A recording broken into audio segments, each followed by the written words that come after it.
Fl-aħħar 30 sena f'pajjiżna kienu reġistrati fir-Reġistru Pubbliku ma' 800 divorzju minn pajjiżi barranin.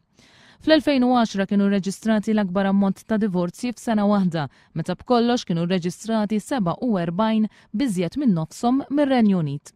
Biex persuna Maltija jirnexxilha tieħu divorzju barra minn Malta, trid tkun jew iżżewġet persuna ta' nazzjonalità barranija, jew inkella il-persuna Maltija irid ikollha domiċilju f'pajjiż ieħor. Persuna tieħu domiċilju ta' pajjiż meta tkun marret tgħix fih. F'ċertu pajjiżi ikun biżżejjed li persuna toqgħod f'dak il-pajjiż għal 6 xhur, f'pajjiżi oħra anke inqas. Għalkemm Malta m'għandix liġi tad-divorzju, l-Istat Malti jirrikonoxxi divorzji mogħtija minn qrati ta' pajjiżi oħra permezz ta' liġi li għaddiet mill-Parlament fl-1975. Fl-istess mistoqsija parlamentari li saret mid-deputat Joe Mizzi u twieġbet mill-Ministru Ostingat, sar magħruf ukoll li s-sena li għaddiet 541 koppja ingħataw digriet ta' separazzjoni.